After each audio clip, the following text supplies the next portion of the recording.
This is a fan that the customer bought from Lowe's, but these fans are all pretty much the same. I find the best thing to do is to put it together like this first, and it's easy just to drop into the ball socket there, and there's little, see these grooves right here, right there. There's one of those on each quadrant. So you just turn them until they line up with a little notch on the other side. If you can see it there or not. But that's where.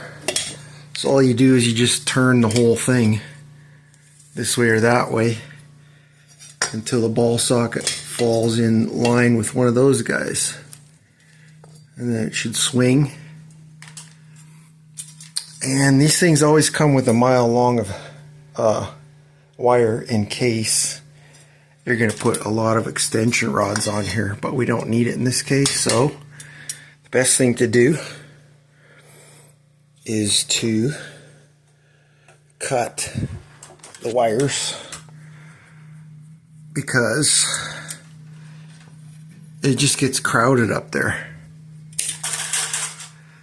And so this side goes to the remote. It's pretty common sense. It says right on the wires where they go.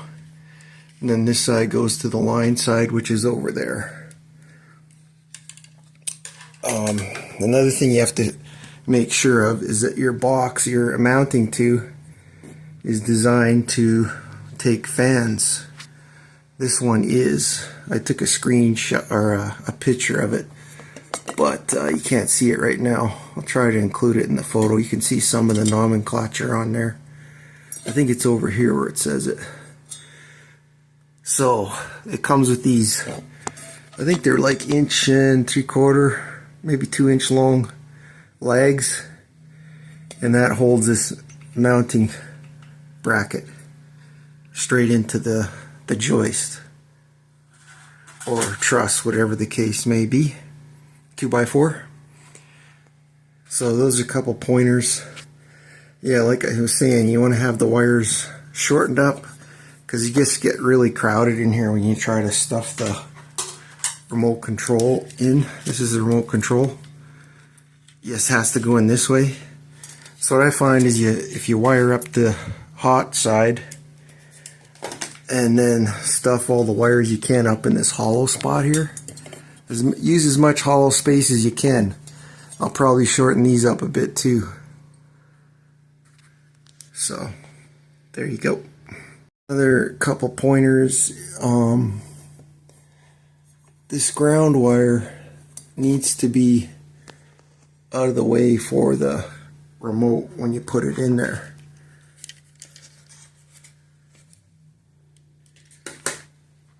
So just bend it down or orient it so it's over there, whatever works.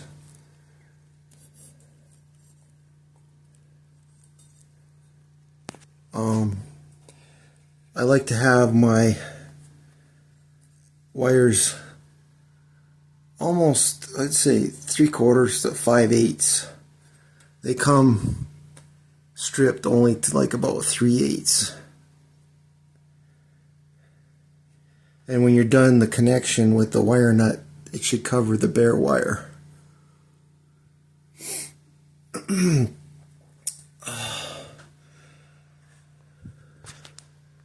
The ground, I usually do it first and then stuff it way up in the back.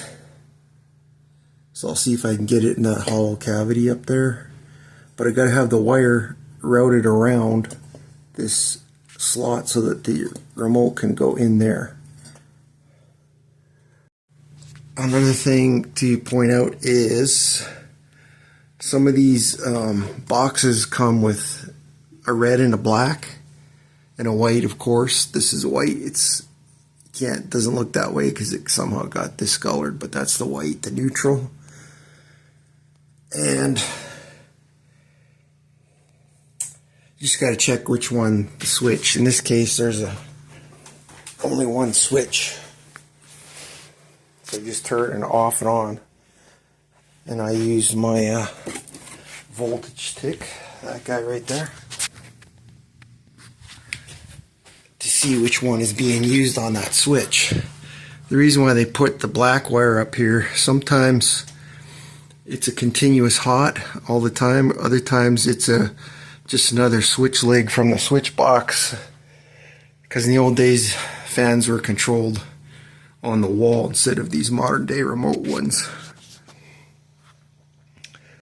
So when I'm done stripping them, that's how long I've got the wire. I'll put it beside the factory ones just so you can see.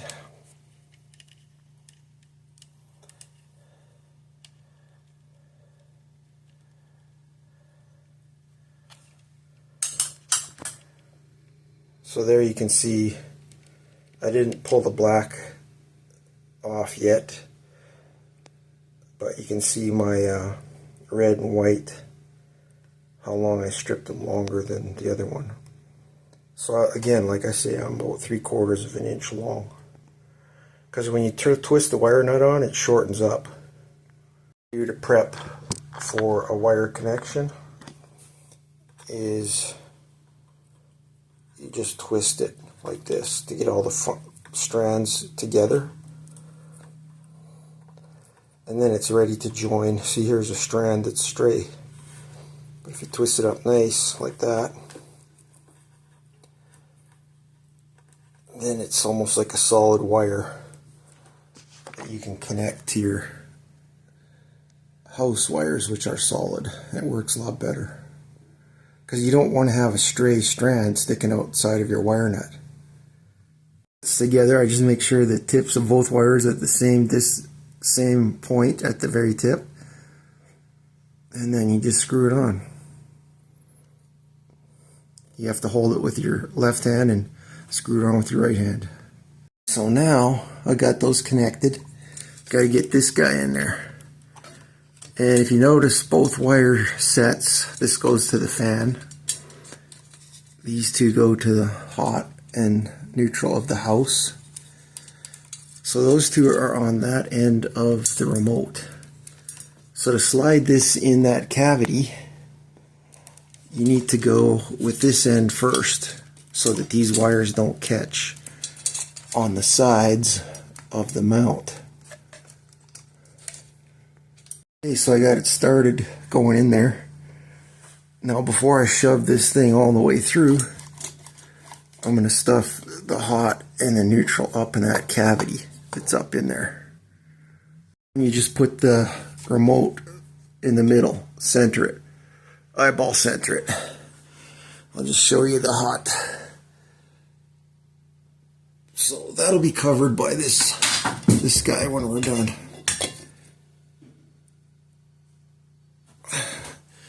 And the antenna, you gotta fish that through